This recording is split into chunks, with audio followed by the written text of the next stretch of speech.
Jai Radha Madhav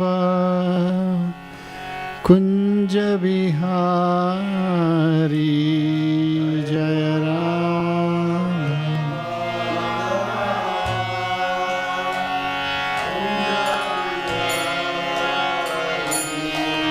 Jai Radha Madhav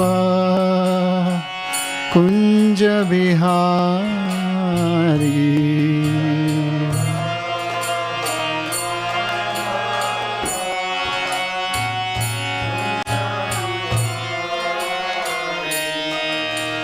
Gopi Jan Vallabh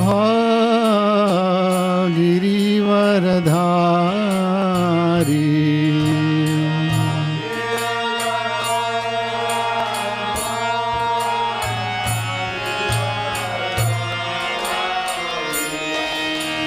Gopi Jan Vallabh Girivardhari Jai Gopi Jan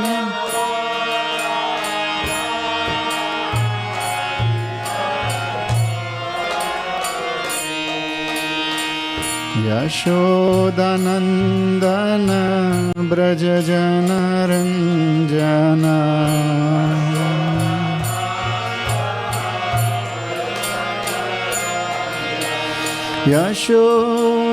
Yashodanandan Braj Jan Ranjan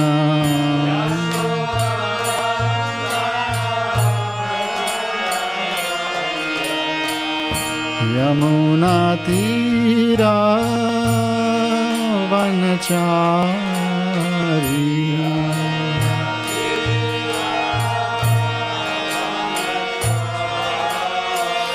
Yamuna Tirah वनचारी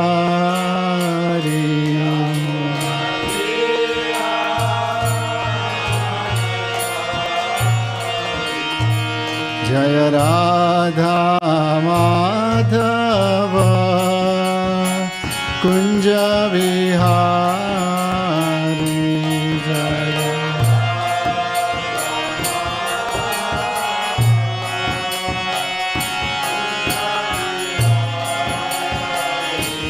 Jai Radha Madhav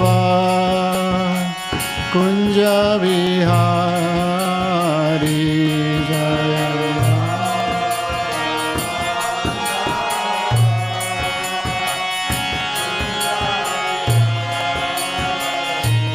Hare Krishna Krishna Krishna Hare Hare Hare Ram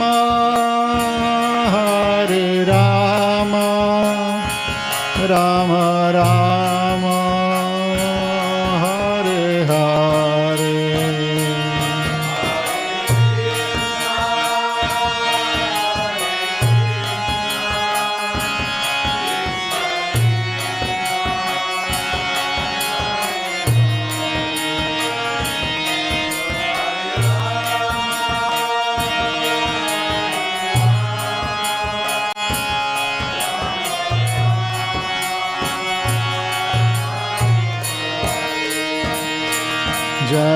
Gauranitai Jaya Gauranitai Gauranitai Jaya Gauranitai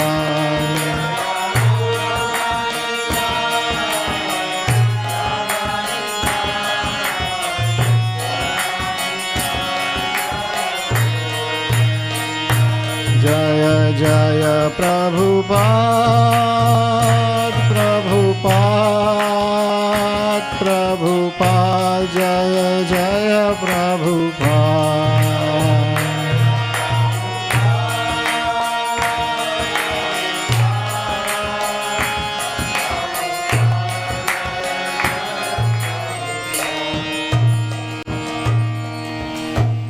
Jai Shri Hari Nam Sankirtan ki Jai.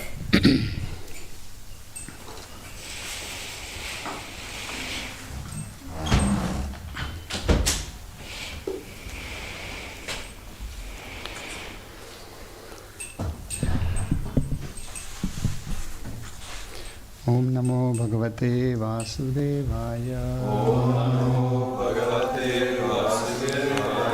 Om Namo Bhagavate Vasudevaya. Om Namo Bhagavate Vasudevaya.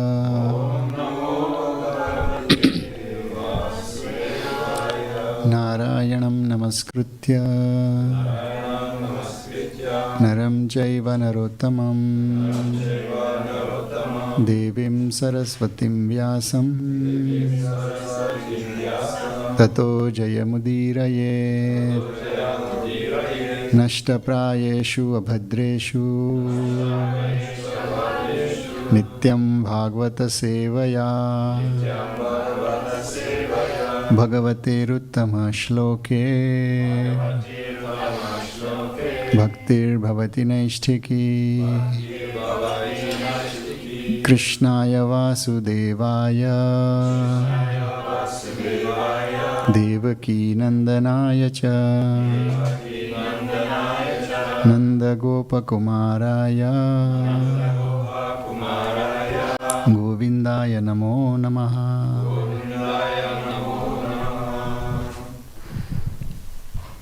So we are reading from Chaitanya Charitamrit Madhya Lila, chapter 24, explanations of the Atmaram verse, shloka 70 onwards.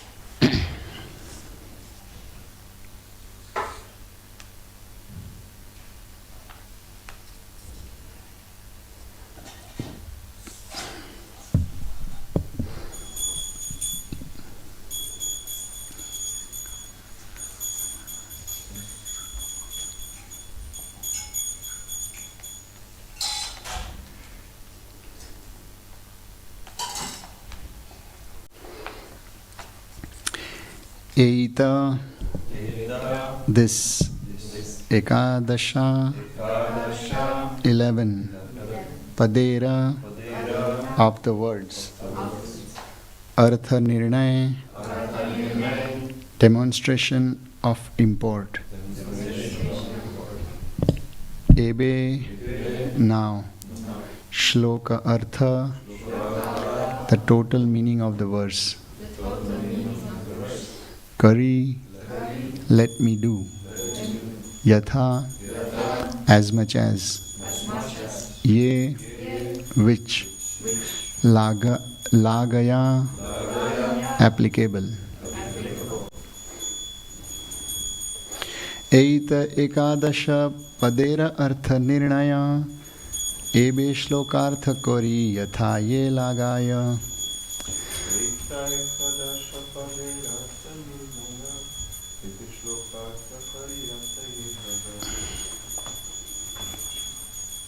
I think it's not written, so I didn't.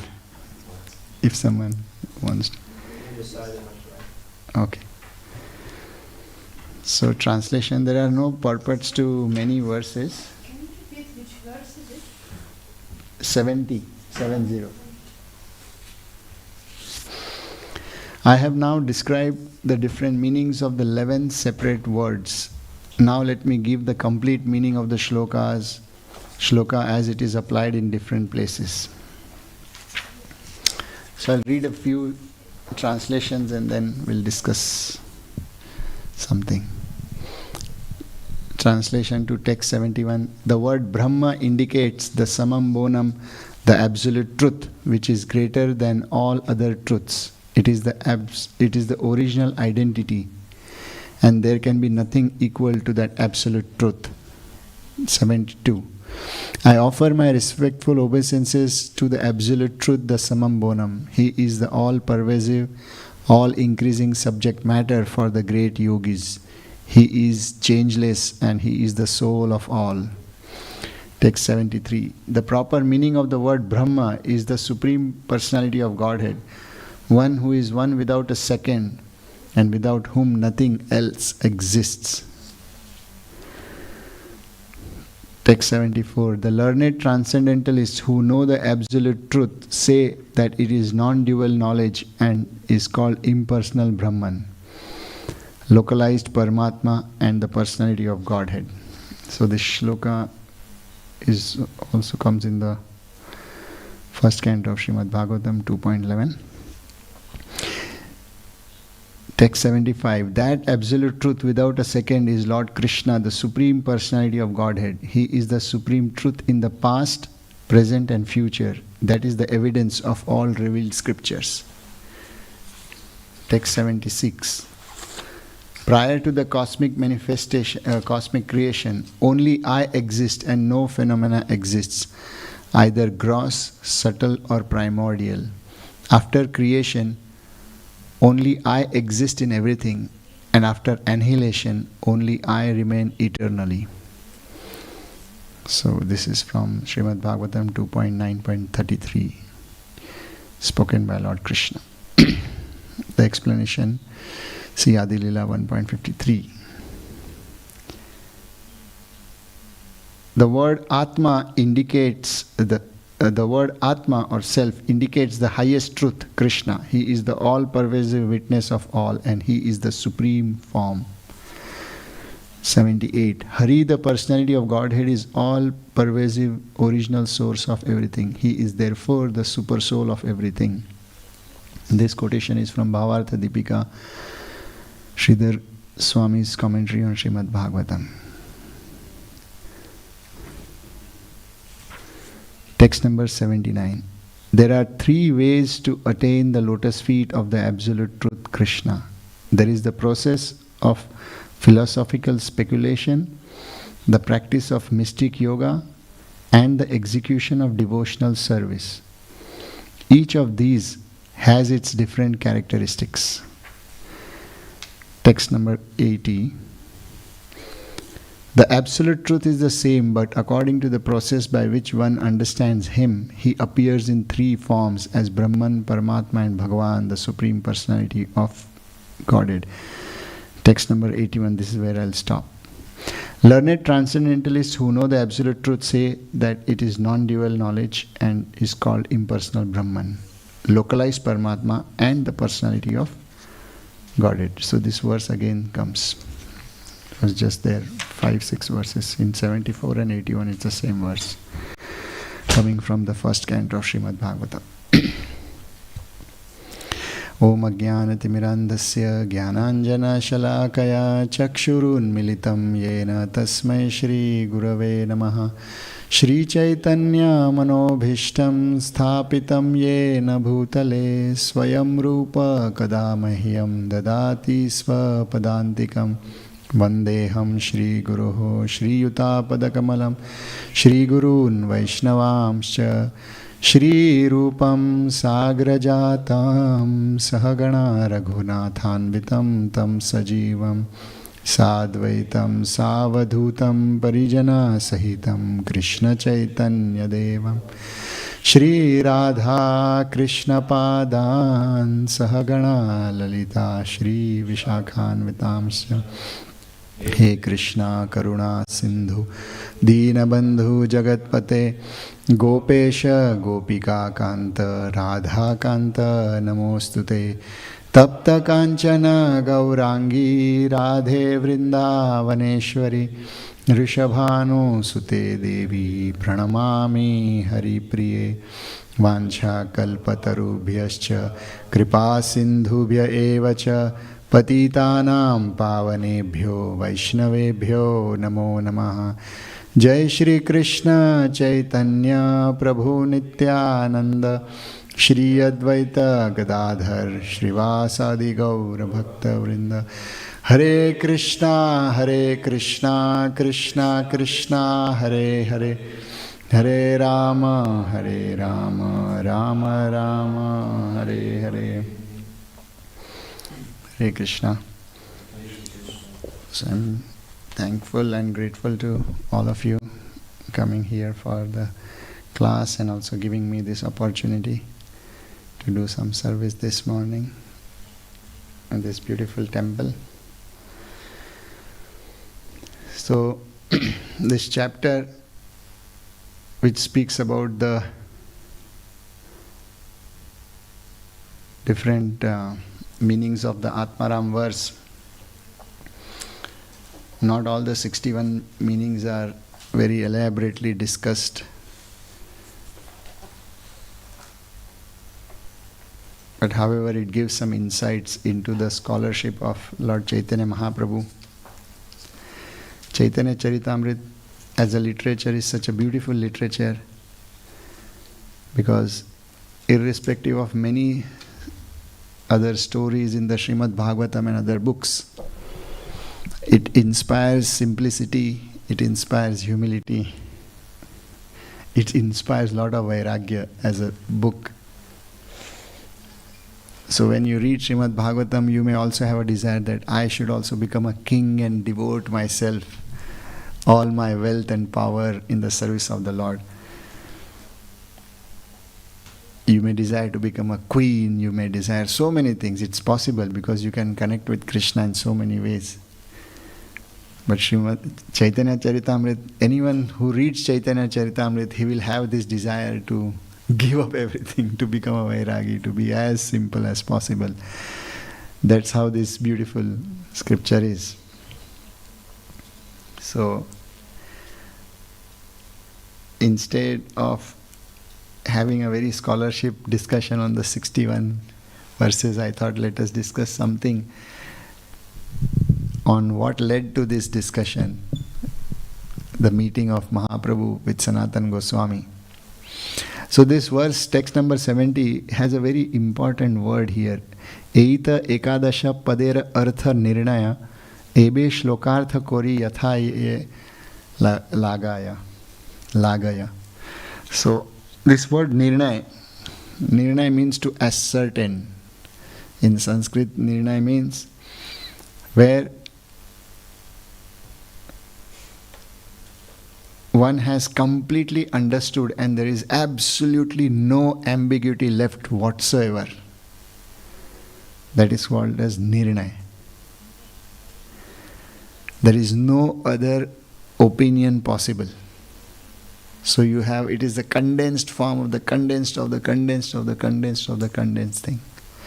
The final ascertainment. Just like we all may be feeling that we have enough faith in Krishna and so on, and that is why we are chanting, we are practicing the process. But despite being in the process, sometimes we get confused.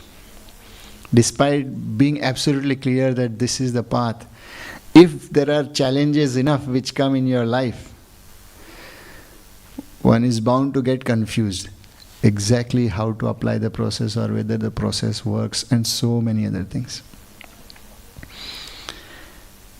I always pray to the Lord that despite whatever readings and hearings and services I have done, there is one fear always in my heart that a moment should not come that I become faithless and I doubt whether this process works.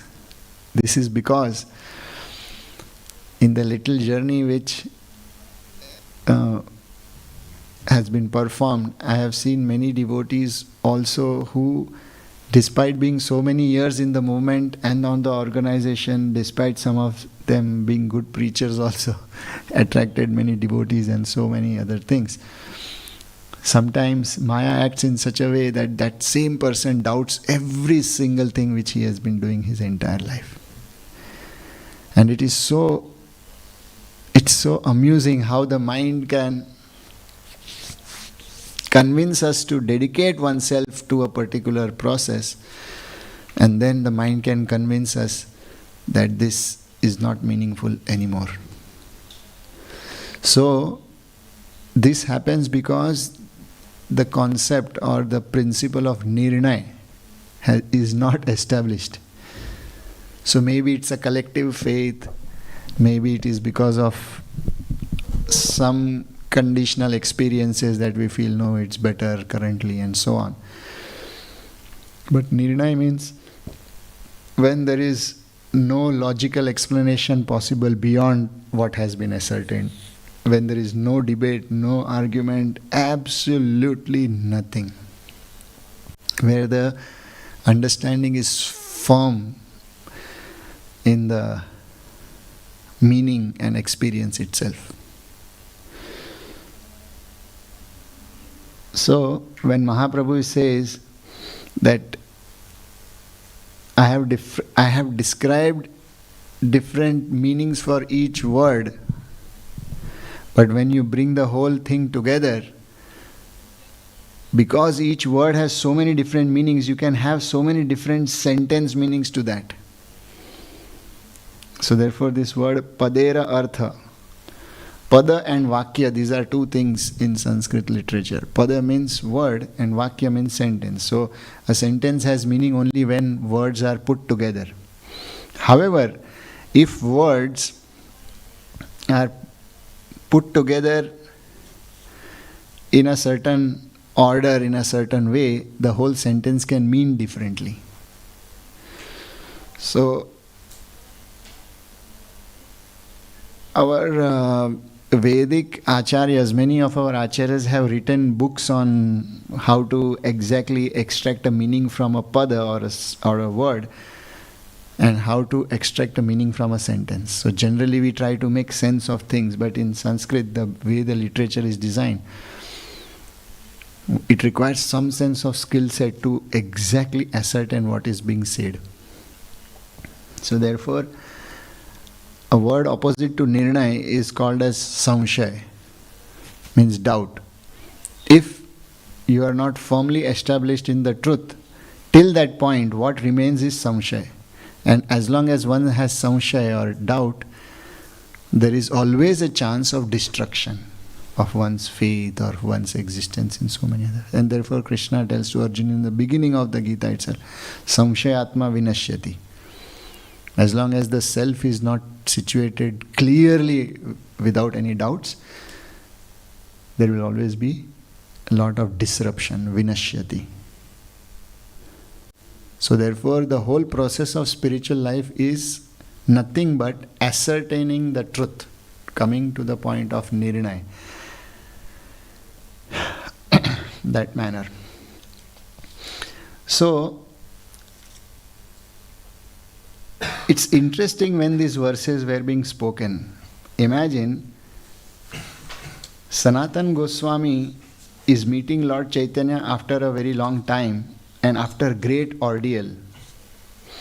Generally when we meet each other after a very long time, we are going to spend a lot of time talking and discussing about how the journey was, have some food. Of course, that's also good and necessary. But the eagerness in which Mahaprabhu met both these brothers, Rupa Goswami and Sanatan Goswami, was such that they did so many austerities just to come to Mahaprabhu and just to discuss some philosophical points. Today, it's very easy to travel from one place to other, and travel also is very convenient. For example, I have traveled from India coming here, I'll be going to the US, it's all just convenient. There are so many conveniences. Food, clothing, shelter, even in the sky. Everything is there. Travel is no longer so much of an austerity. Of course it is compared to, but not compared to what Mahaprabhu and others had to do.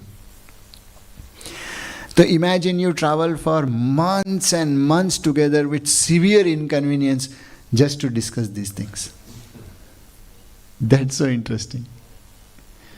We travel for a vacation, we travel for this or that, but Just imagine the eagerness that they are just wanting to discuss some philosophical truth. Mahaprabhu, I have come all this way just to understand how to nirnay, how to ascertain the truth.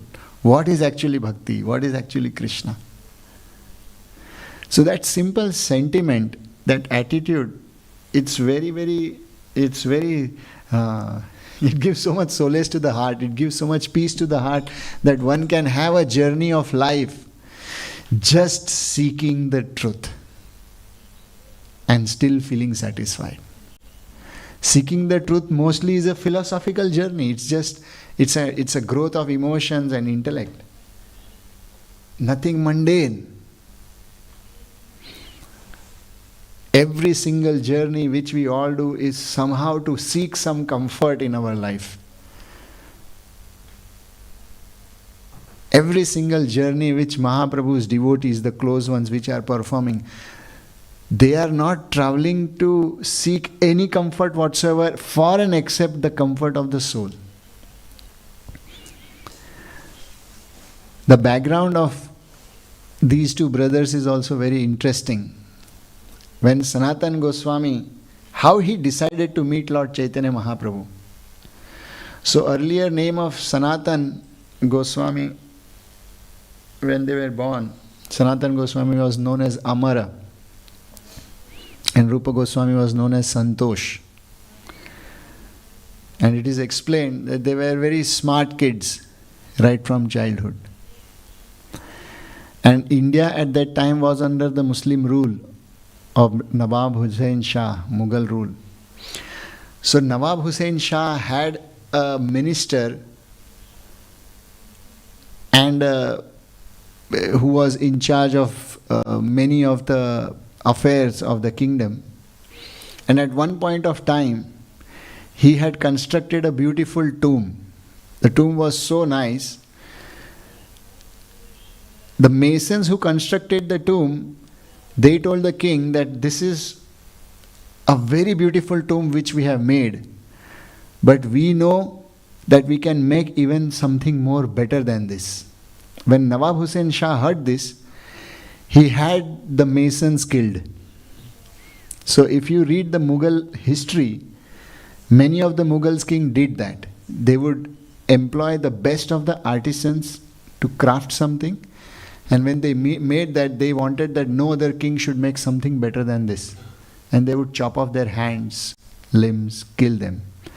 So including the Taj Mahal and so on, which you see. Very cruel history. Somehow these Muslims have this kind of culture. Anyways, it's history. It keeps coming again and again and again. It repeats everywhere. So after doing that, the Nawab was a little bit disturbed. He got them killed, but he was still not satisfied, and he had this desire that something good can still be made and so on. So out of anger, he told this person that get out of my sight and go and bring me something. Now he got so scared that the king has told me to get out of sight and bring me something, so what should I bring? But because he was so furious, he thought that if I spend time asking him what should I bring, he'll chop me also or get me killed. So he went away and decided not to meet the king until he brings something meaningful. So for a couple of days he was roaming in the streets, and that's where these two brothers, Amar and Santosh, who later became Dabir Khas and Sakar Malik in Nawab Hussain's government, and later after meeting Mahaprabhu they became Rup and Sanatan. So he met these two boys and they saw him. They asked him, what's wrong with you? Why are you roaming here every single day? And you look so disturbed and frustrated. So he said that so and so has happened, that the Nawab Hussain Shah has killed the masons and he has told me to bring something, I don't know what to bring. So he said maybe he's wanting some masons, he wants some smart people. Go and tell them that we both are very skilled, and if he wants some work to be done, we can do it. And that's how they got employed there to work for the the Mughal ruler at that time. And they were working for some time. Eventually, Rupa Goswami, when he met Mahaprabhu, he decided to give up his job. And he and his younger brother Anupam, it comes in the Chaitanya Charitamrita, they decided to meet Mahaprabhu in Vrindavan. So it's a beautiful story how Mahaprabhu decides to leave Bengal and go to Vrindavan at that time. So Rupa Goswami was done with life. I'm just cut shorting the whole story. And he said, now the rest part of my life I'm going to spend only in the service of Lord Chaitanya Mahaprabhu. So he gave away 50% of his wealth to the Brahmanas and the family members that they can take care of themselves. Some portion was given to all the servitors of his house so that they can take care of themselves. And some part of it he left with a grocer. And he told Sanatan Goswami that soon we are going to be in Vrindavan and we'll be meeting Mahaprabhu. When you are done with your duties to the king, you also come soon. Enough of now serving this wicked person. So as soon as Sanatan Goswami heard that Rupa Goswami is leaving to serve Mahaprabhu, his heart also was filled with an intense desire to give up everything. See, it's very important to know that they were very, very rich people at that time. Having hundreds and thousands of gold coins. That was their wealth during that time. About 550 years ago. So Sanatan Goswami devised a plan. He thought by nature he was very intelligent and very enterprising, so he would not do any mistakes in the government. So there was no question of the king letting him go. So he decided, let me do something wrong so that the king only throws me out of my service. So what an intelligent way. You can never trust devotees actually. When someone is in love with Krishna, he can do some illogical things for a very logical purpose. So imagine someone who has a character of sincerity and being very dutiful and honest in the job. He decides, which is totally against one's nature. It's very difficult for an insincere people or someone who has been truthful to tell him to speak a lie. When we are used to speaking lie, we have no problem. We can always employ it. But those who are just used to speaking truth, being honest, it is so difficult. So for Sanatan Goswami, it was very difficult. So instead of giving some reason, he thought,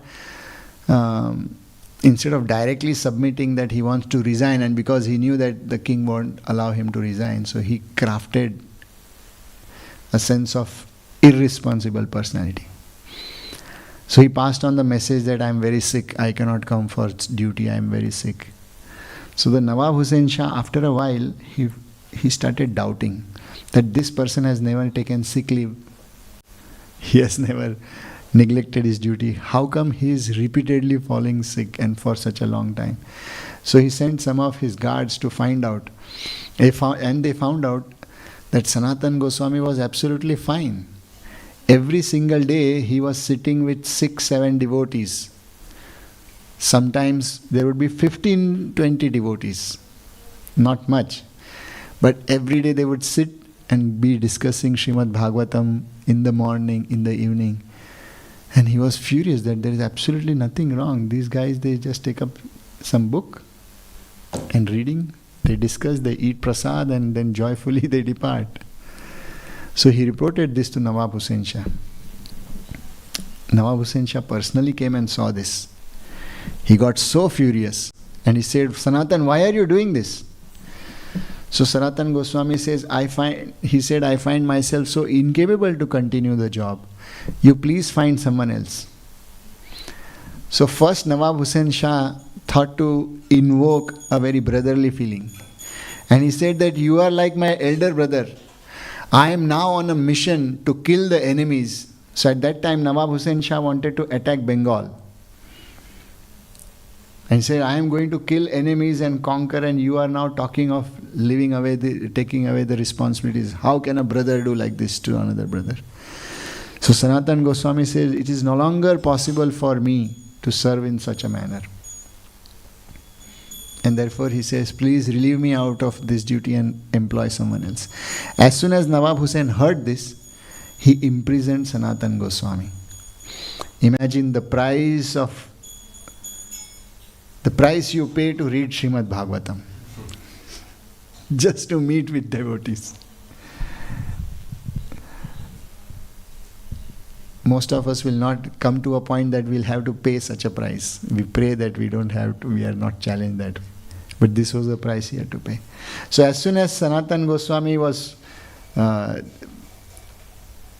put in the jail, he was captured by Nawab Hussain Shah. Sanatana Goswami thought that this is the mercy of the Lord. He says, Raja more priti kore emora bandhana. When the king shows lot of love and affection to me, that is actually not a love and affection, it is a form of bondage, because he is trapping me more and more in the material energy. So Sanatana Goswami was already infected by the disease of pure devotional service because of Mahaprabhu's association. So he says, the love of the king is captivity. He says the love of the family members is captivity. And now that the king is putting me in jail, I feel free. Now I am relieved of all other responsibilities. Now I can focus on the Lord. And at that time, Rupa Goswami came to know that Sanatana has been imprisoned. So in a very cryptic letter, he sent around 6 or 7 letters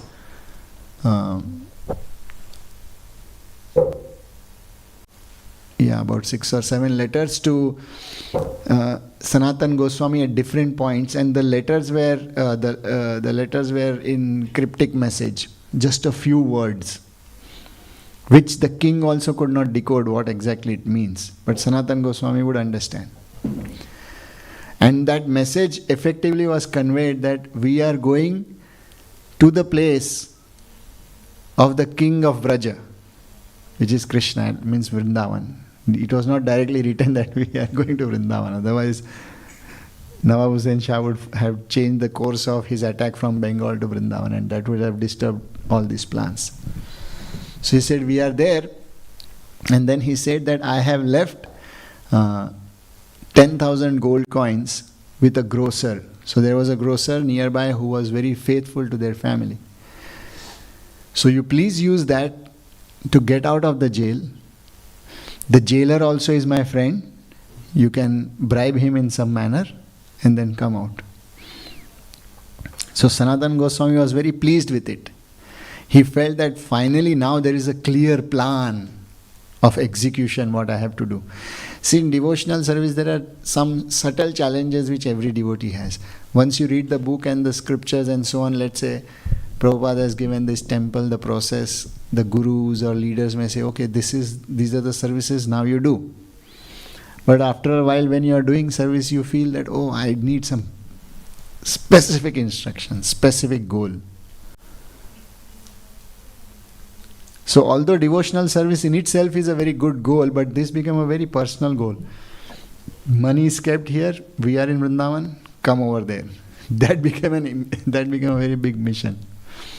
So Sanatana Goswami, he gave the jailer 5,000 gold coins and told him to release him. So the jailer said, oh, this is not possible, I know your brother, I know you, I trust you and everything.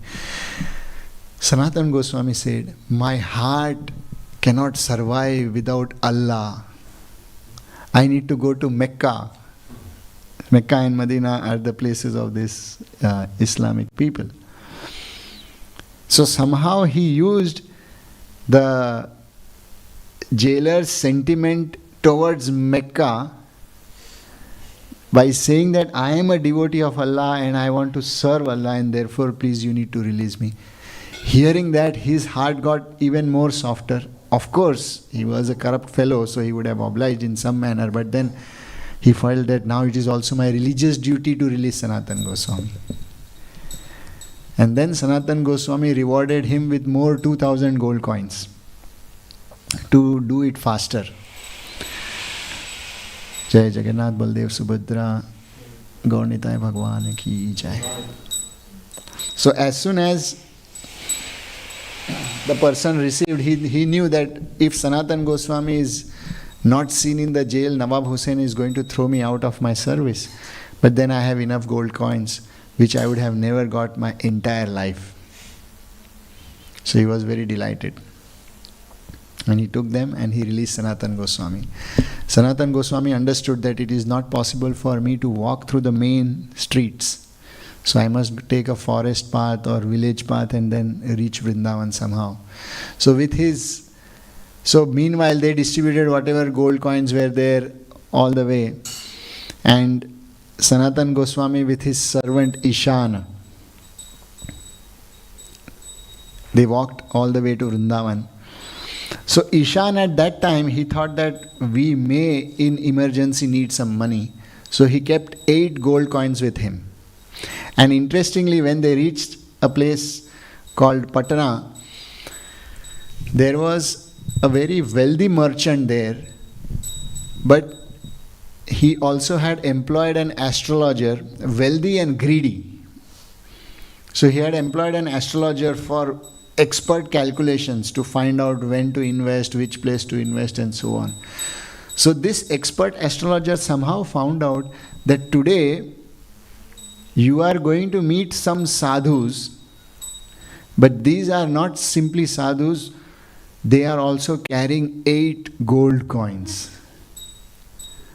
So this wealthy and greedy merchant, he desired that, I should give shelter to these people, and then in the night I will kill them and take the 8 gold coins.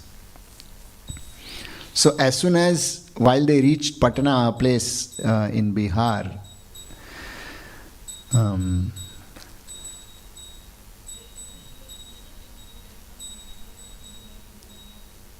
this wealthy merchant came to Sanatan Goswami and said, "My dear Lord, you please come and stay at our house. I'll give you some food and grains and so on. You can cook a meal for yourself." So those days, it was the culture. Even today in India, many sadhus, they don't eat food cooked by anyone else. Strictly, they'll only eat food which is cooked by their own hand. So in charity or donation, they'll take maybe some cash or grains, so that they can, if cash, they'll buy those grains, cook their own meal. Never they eat from someone else. And especially in Chaturmas, many do that, if not the rest of the year. So he said, "I have arranged all the ingredients for you, a place for you, you cook for yourself. And then as much as you find comfortable, you stay, and maybe take rest today and then you can go." So Sanatan Goswami feels that nobody has been so kind and loving to me. Why is this person so kind? And then he goes to Ishan and he says, "Are you carrying something which you are not supposed to carry?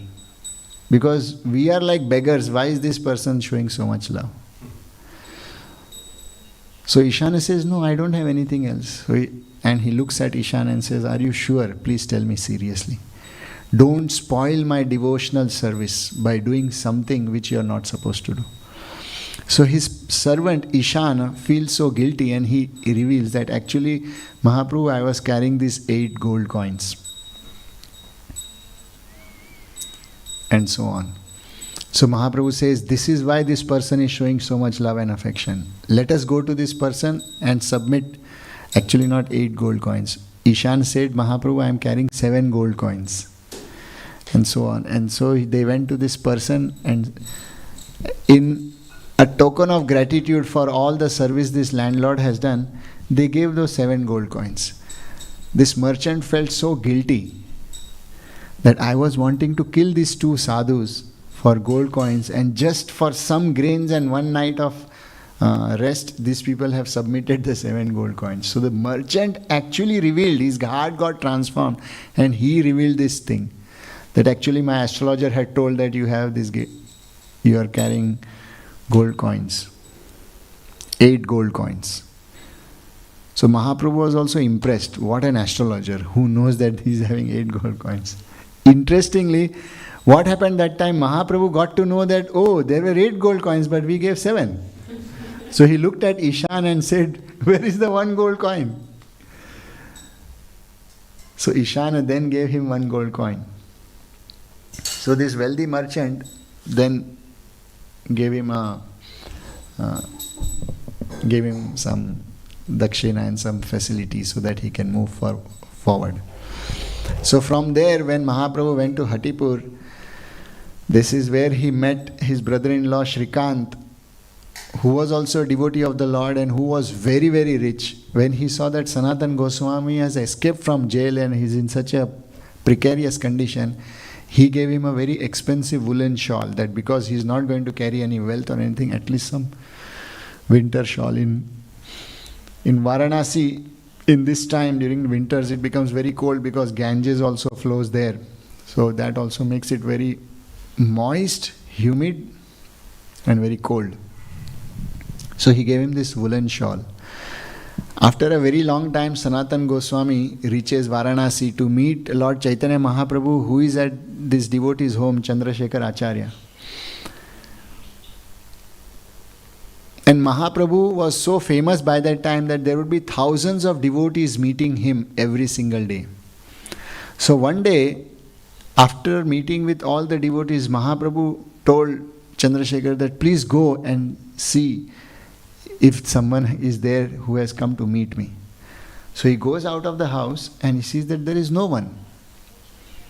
There was just one old beggar with a long beard, very unkempt, dirty, just at the corner of the entrance. So he sees, there is no one significant. He comes back and tells Mahaprabhu, there is no one. Mahaprabhu says, no, I think that there is someone. My heart is telling that someone has come to meet me. You please go and check. Again he goes and checks and he looks around. He sees no one. Actually, it was not that there was no one. There was Sanatan Goswami, but he appeared as a no one, in that sense that he is not significant. He did not even appear as a devotee who has come to take shelter. Very unkept, like a homeless person, homeless beggar just standing outside. So he said, none of them have come to meet you. Mahaprabhu said, please go and check. Don't you see anyone absolutely there? Then Chandrasekhar Acharya says, yes, I see one person, but he does not seem to be eager to meet you. He's just standing there in one corner and he's very dirty. He said, bring that person to me. So as soon as Mahaprabhu goes outside and tells him that, okay, Chaitanya Mahaprabhu has called you inside, Sanatan Goswami gets overwhelmed with so much love. Imagine the journey, just try to feel the journey. Someone has risked his life, his job and everything, walking months together like a beggar, risking his life, coming to that point. No one recognizes him, but the Lord of his heart, he recognizes. What a great solace and what a great relief. So as soon as Mahaprabhu, as soon as Chandrasekhar tries to bring Sanatan Goswami inside, he says, no, don't touch me, I am very dirty. So Mahaprabhu gets up and he sees Sanatan Goswami. As soon as both of them, they see each other, Sanatan Goswami starts crying and falls down at the feet of Lord Chaitanya Mahaprabhu. He wants to embrace Sanatan Goswami, but then he says, oh, I am so dirty, Mahaprabhu, please, I don't deserve this. Sanatan Goswami, Lord Chaitanya Mahaprabhu tells Chandrasekhar Acharya, okay, please respect his sentiment, he does not want to be touched in a dirty way. But he is my dear devotee Sanatan, you may have not recognized. So those days, the names were famous, they were known in some way, some manner, but that the younger brother of Rupa Goswami and so on, but unless someone traveled, they had not seen the face. So as soon as Chandrasekhar heard that, oh, this is Sanatan, he also felt so delighted, the younger brother of Rupa. He felt, oh, we have heard so much about you and so on. And seeing the nature of this devotee, so eager to meet Lord Chaitanya, and despite coming there after such a long time, he did not have that right in his heart that I have struggled so much coming here, therefore I have the right to take darshan, the first right. to Arati, the first right to darshan or something like that. Absolute humility. When he came there, saw so many devotees, he said, I am not even worthy and qualified to meet Mahaprabhu. This humility attracted the heart of Lord Chaitanya, and he told Chandrasekhar, please arrange some fresh clothes for him, nice water to bathe. And he told Sanatan Goswami, refresh yourself to your heart's content and come to meet me. I am eagerly waiting to talk to you. After taking bath, when Chandrasekhar gave him some clothes to Sanatan Goswami did not actually accept them. He thought that these are too opulent.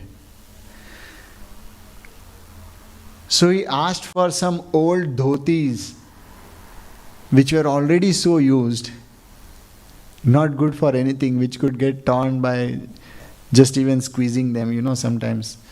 Now these days, last couple of years, I have had good dhotis, but for some long time I had dhotis. After, when you wash and you squeeze them, sometimes they would just tear when you squeeze. That was the quality at one time. So we used to see, the beauty of this thing is, even in such a condition, you could remember the Lord because of these pastimes. We would remember, Sanatan Goswami took such kind of a dhoti, he tore into two pieces, one like a shawl, one for the dhoti. And then he came in front of Sanatan. But yet, he had that woolen blanket which was given by Shrikant, his very rich brother-in-law. And he was not conscious about it. It was just a woolen blanket, but yeah, it was expensive. So Mahaprabhu said, my dear Sanatan, you have been so cautious about everything. How come you are still holding on to this expensive woolen blanket? Not that it was a wrong thing, but Mahaprabhu wanted to just see what is the level of this person's devotion. As soon as Sanatan Goswami saw it, he considered himself so wicked and so mundane and wretched that although he's trying to wear simple clothes and although he's trying to do so much austerity, still he was holding on to the woolen blanket. So he immediately gave that up. But it is after this incident that Mahaprabhu decided to teach Sanatan Goswami the art of devotional service. And then this discussion into this beautiful verse comes, this Atmaram verse, where Mahaprabhu says, personally instructing Rupa and Sanatan. First he instructed Rupa Goswami, and then now he is instructing Sanatan Goswami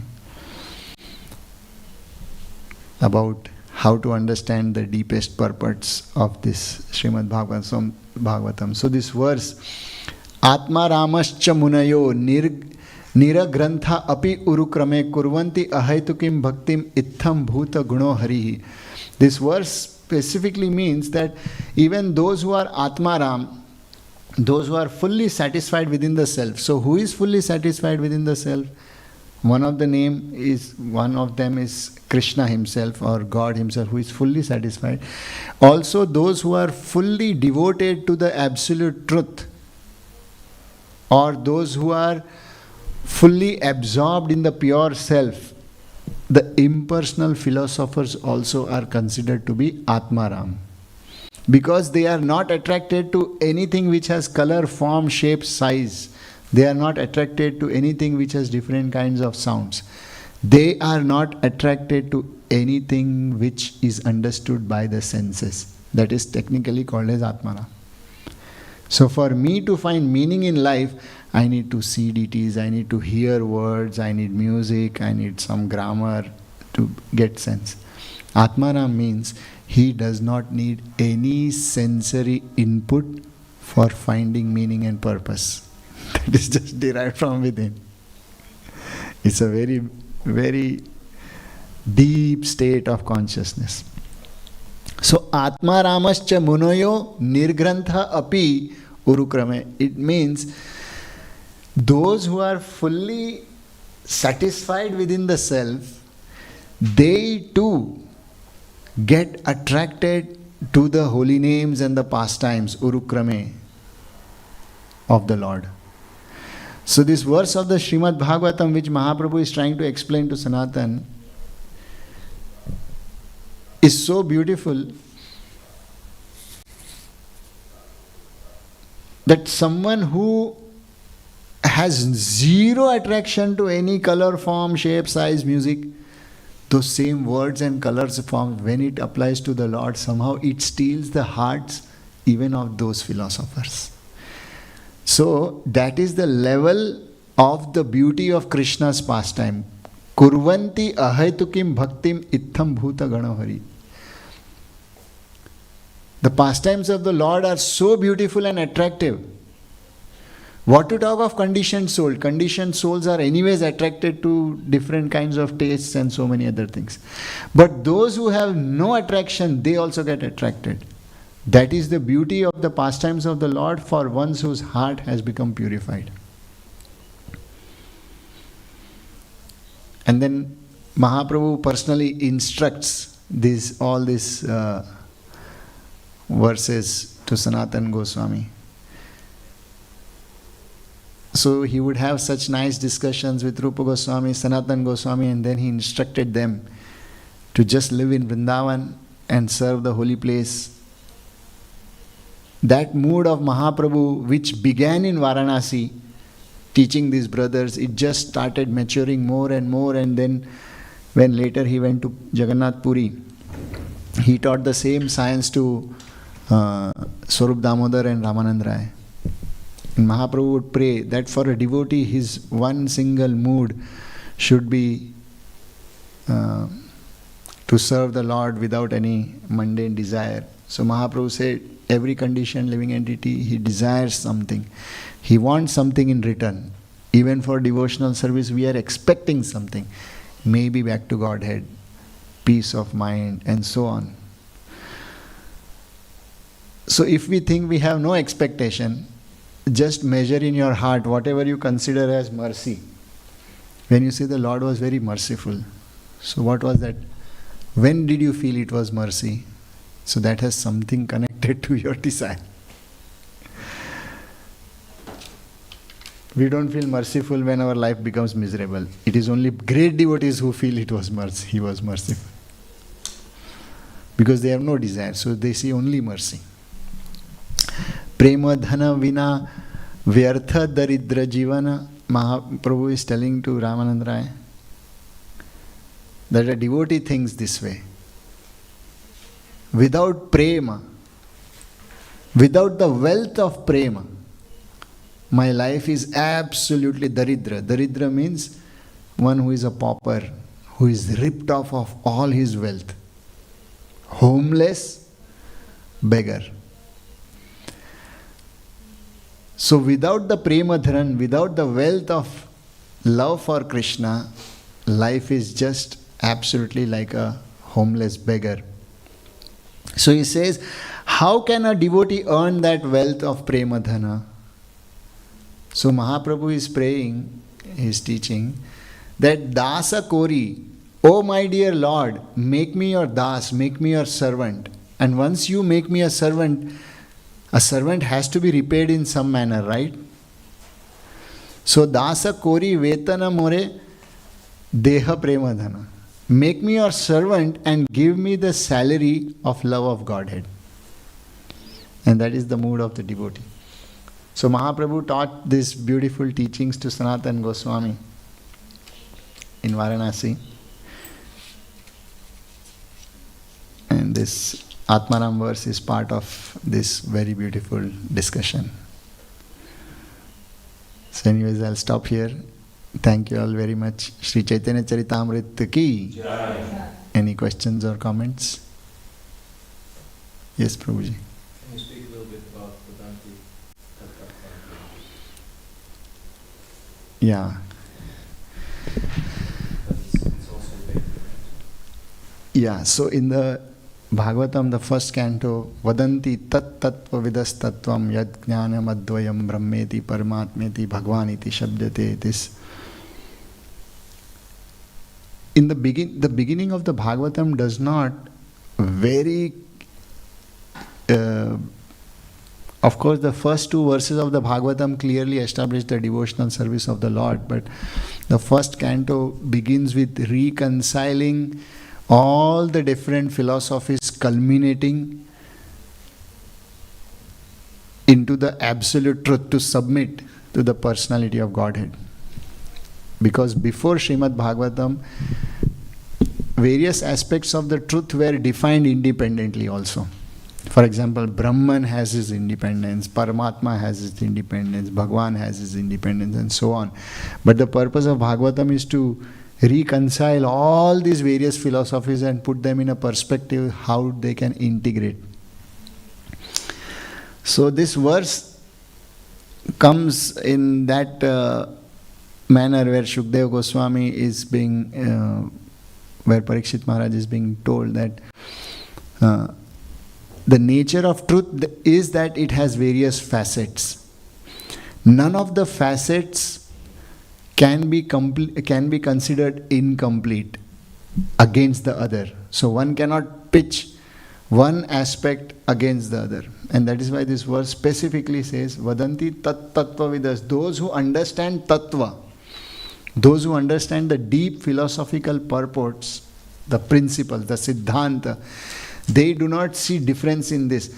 Just like the other day we were discussing about Sankhya and Yoga, like that.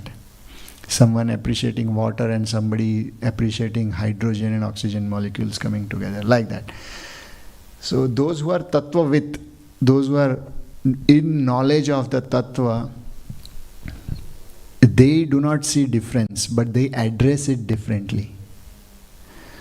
So there are three categories of philosophers: the Brahmavadis, who consider Brahman to be the ultimate truth. There are some who consider the Lord present in the heart of every living entity as Paramatma to be the absolute truth. And there are some who find it more convenient to see the absolute truth in the form of God who is performing various pastimes and leelas. All of them are at an equal level as far as understanding of the truth is considered. But then, how do we measure it in an absolute sense? So Prabhupada also says, Brahman is complete, Paramatma is more complete, Bhagavan is most complete. But technically it is just a kind of, just like Sanatan, Ramanandra and Mahaprabhu when they are discussing, Mahaprabhu says one cannot differentiate between the five rasas, Shantaras, Dasyaras, Sakhyaras, Vatsalya and Madhurya. Technically, at the level of rasa, one cannot differentiate because there is nothing called higher and lower at the rasa level. But as far as the exhibition of the intensity is concerned, Madhurya rasa is the highest. So similarly, at a philosophical level, someone who is at the level of Brahman or at the level of Paramatma, that's already an absolute perfection. It's just in the manner of, it's like relishing some sweet. Someone says, I like rabdi, someone says, I like barfi, and so on. It has different level of condensing. It's the same thing which becomes more and more condensed. The property is the same. In the sweet rice, in the rabdi and in the barfi, it's exactly the same thing. The more you heat, the more it becomes something else. So the intensity of relishing changes, but it is complete in itself.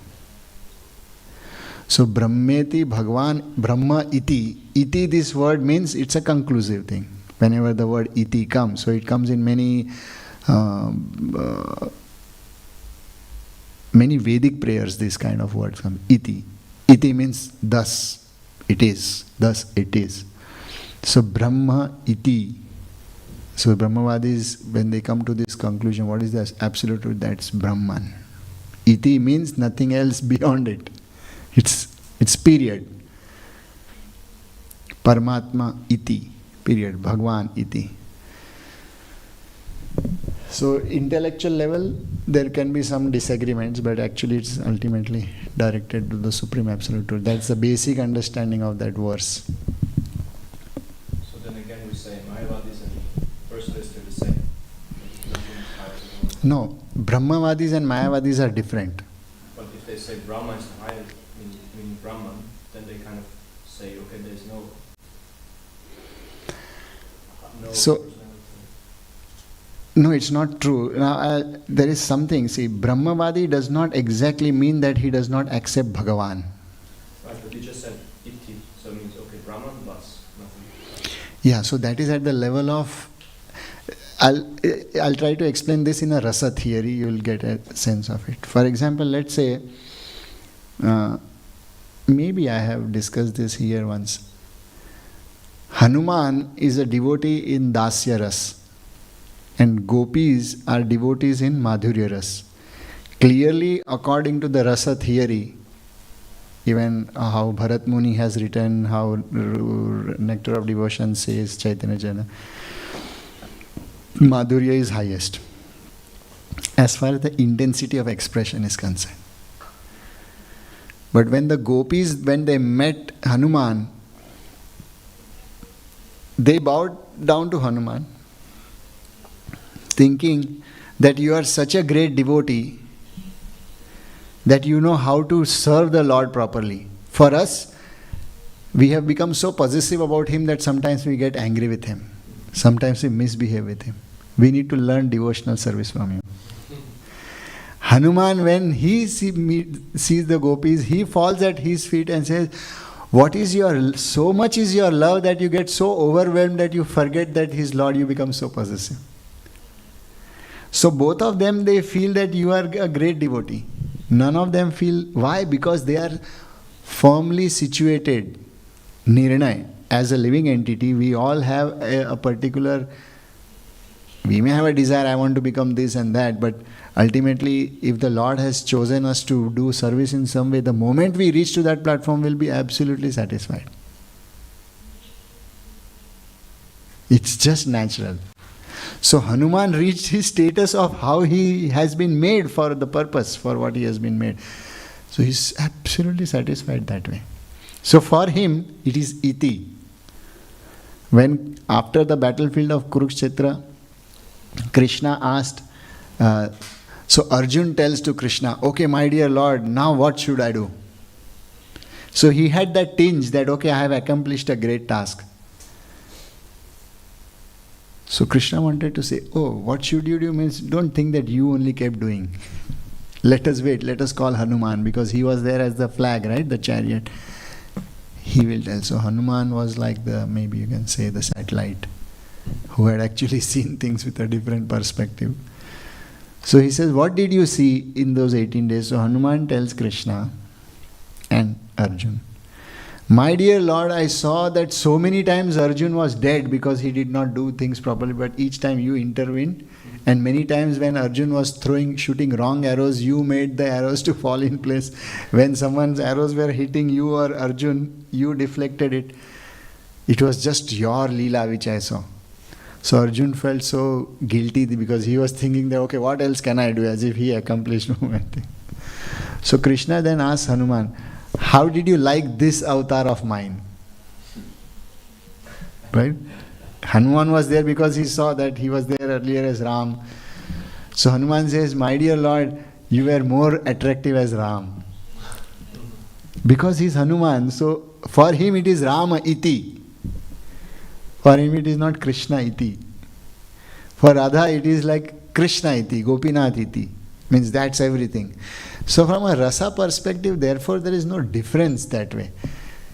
Like a child, he is more happy to have the relationship with a mother in a motherly way. He cannot have that in a conjugal way or a friendly way. It's not possible. So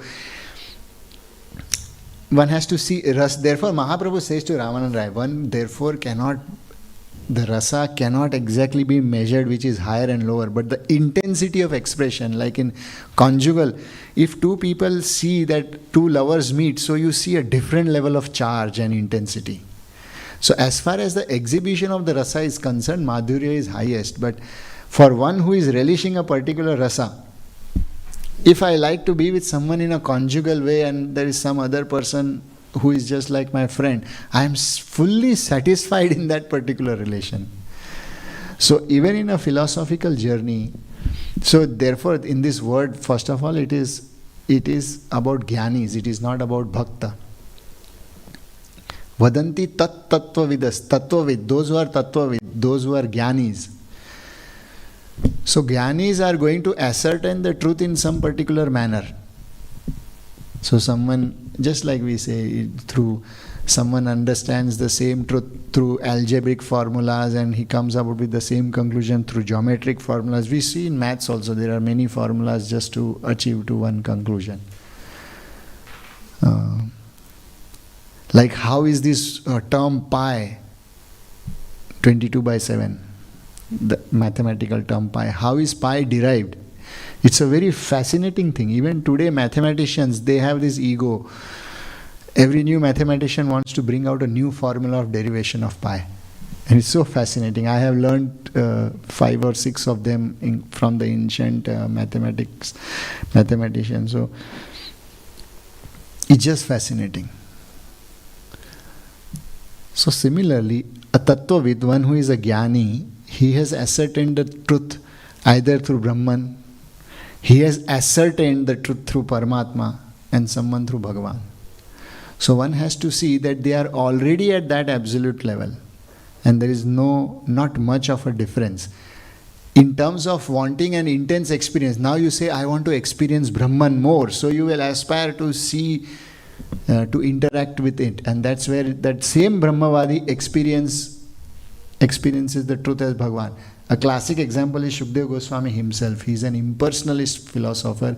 He is a Brahmavadi who believes that there is no truth beyond Brahman.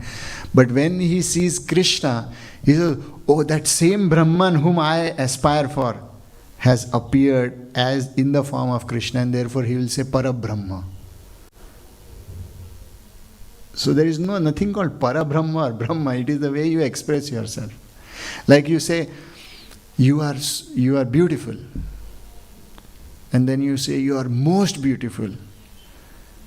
You are marvelous. You can use all these words, but essentially it means the same. It's the way you express it, the way you intensify it.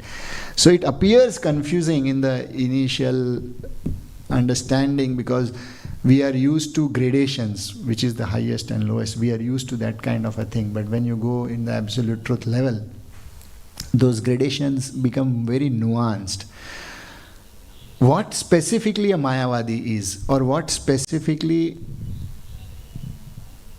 the Brahmavadi in the modern sense, what he is a Mayavadi says that Brahman is the truth and anything beyond it is matter.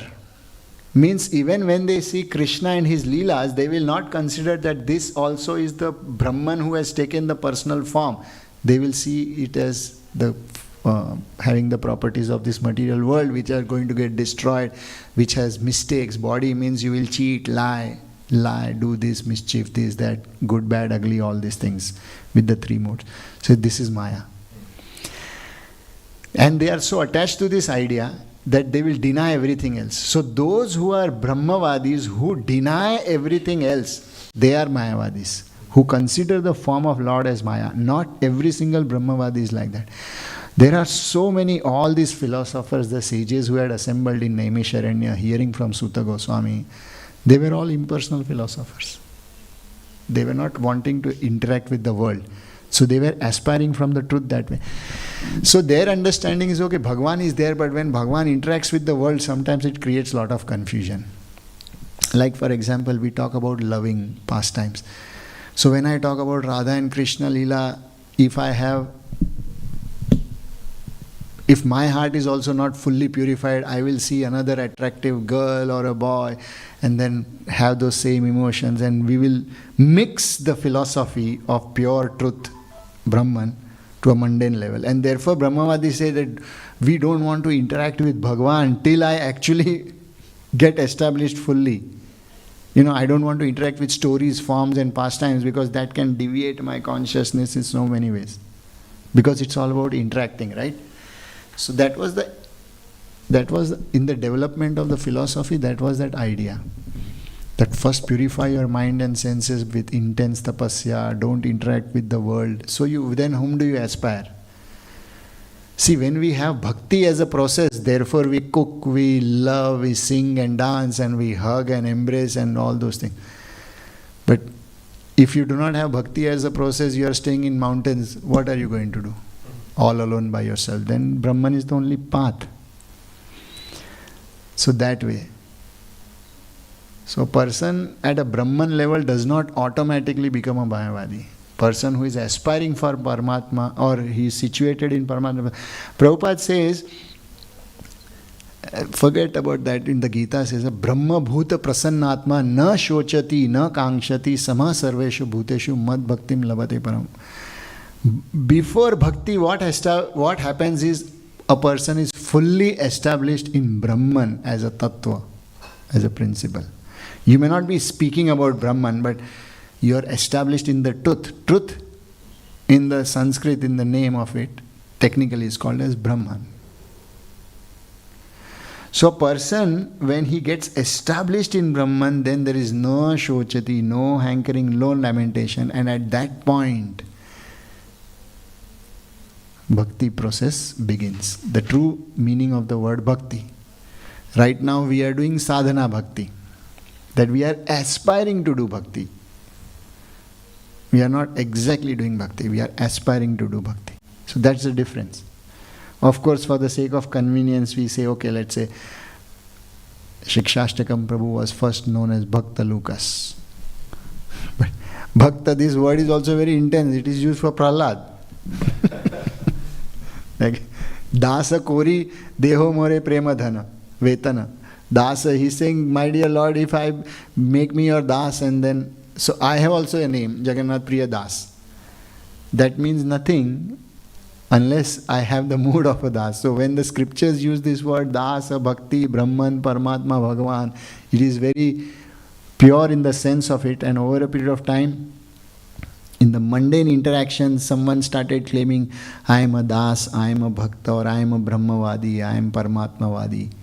Or even I believe in Bhagavan. How do you believe in Bhagavan?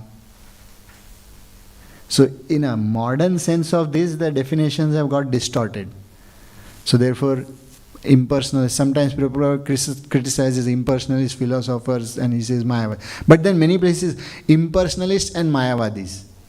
That means an impersonalist and Mayavadi are two different, right? Not every single impersonalist is a Mayavadi. But yes, most Mayavadis are impersonalists. That's how it is. I hope it makes some sense. We can discuss further if you want during breakfast time. So therefore, some care must be taken so that we don't get confused in these manners. But more you read Bhagavata, more you read, you see the differences become lesser in terms of essence. That way.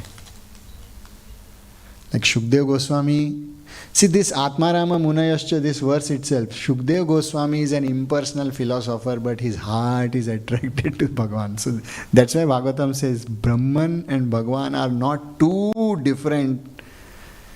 One who is honest and sincerely situated in Brahman, he will see Bhagavan just there, easy to interact.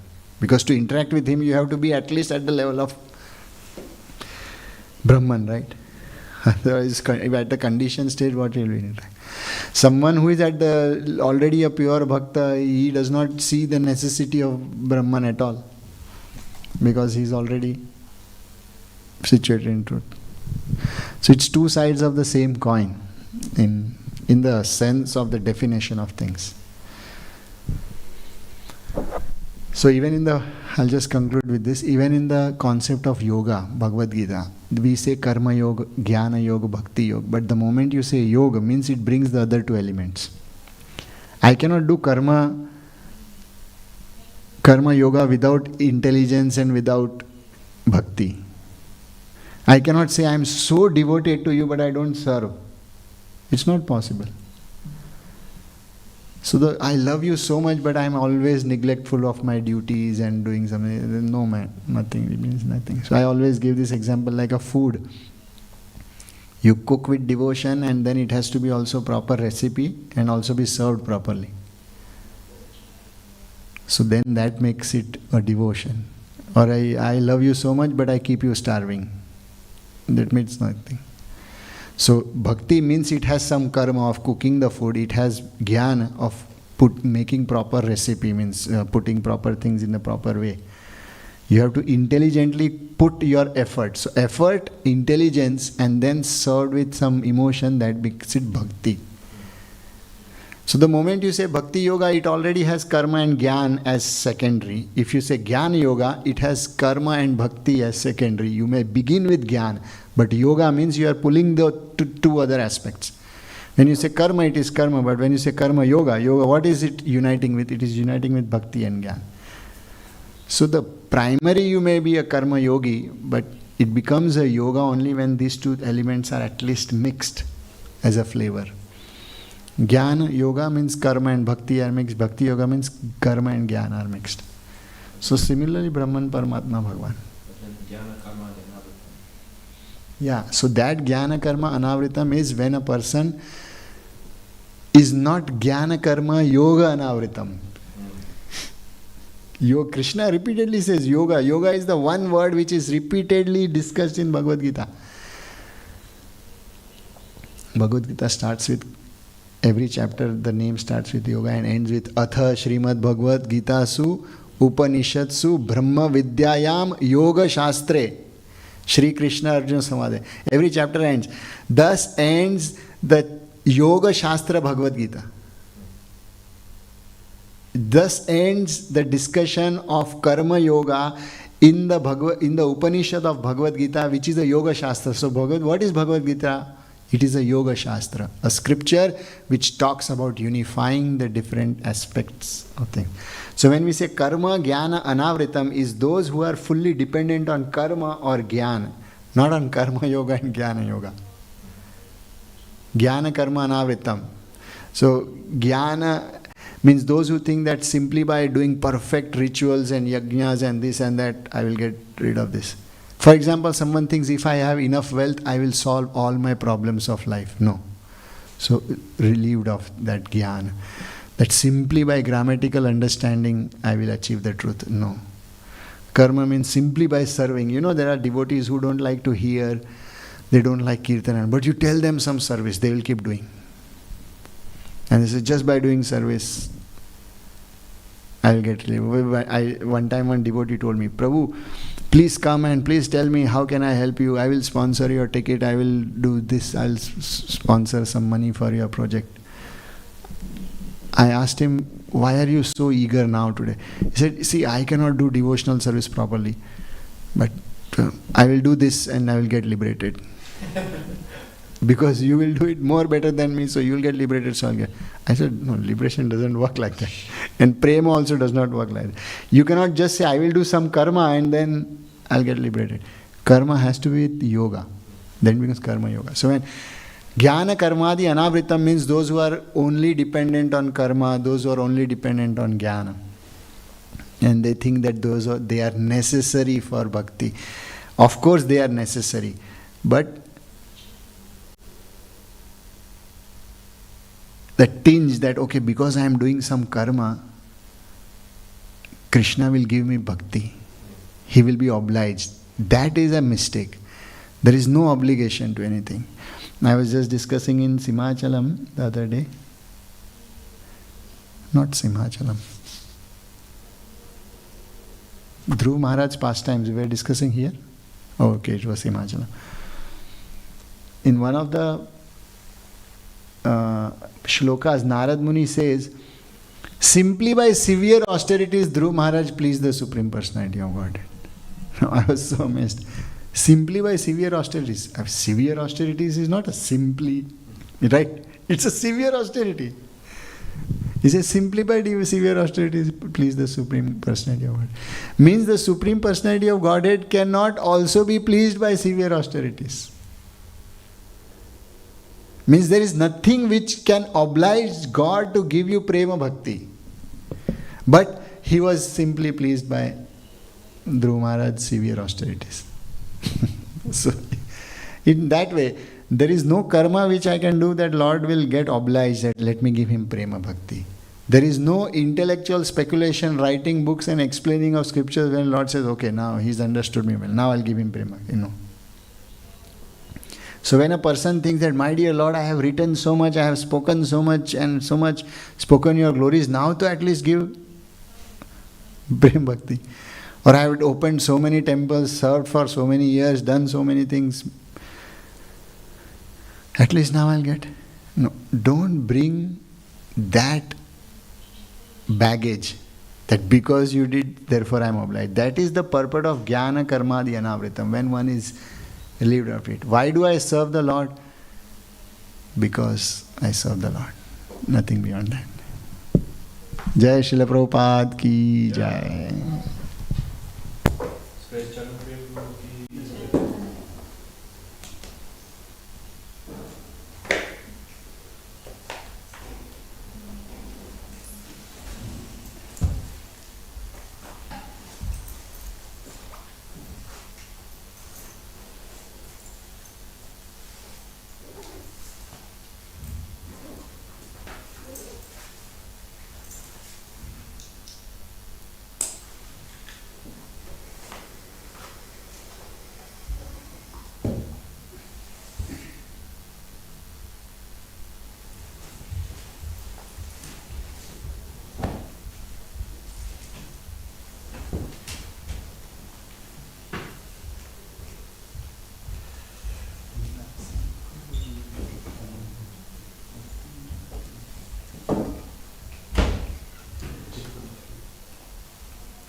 This is beautiful. It's so unique. Yeah. So unique design. I think it was, what was it?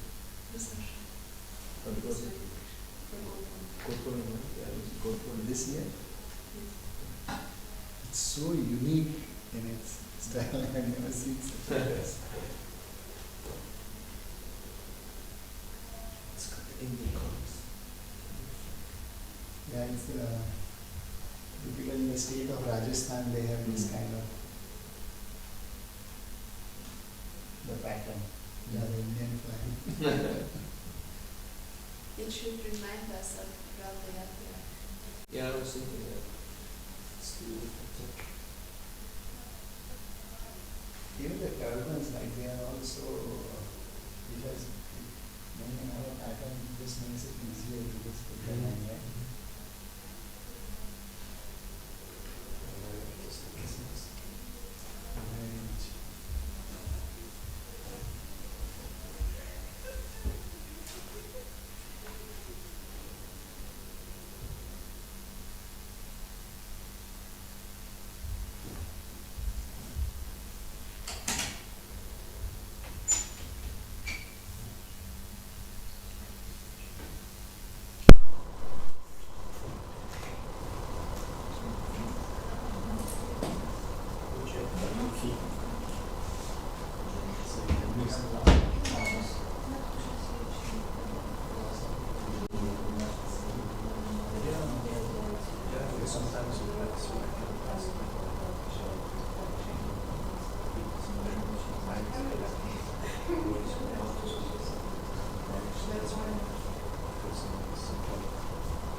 disprove the very hypothesis which you have created.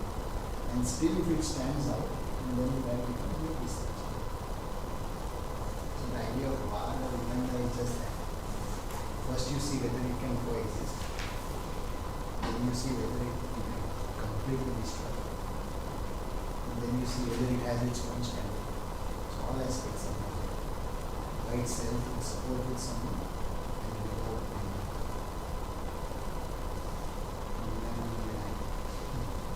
Yeah, that's the goal. It's firm conviction. That's why you start these things. For sure. Because you have an ability to pick up inspiration. So if you read those books, you will enjoy it. Certainly. It's very technical. But then, because you have already read and some experience of Bhagavatam, the technicality is not so great. Right. And connect. Yes. Yeah, fine.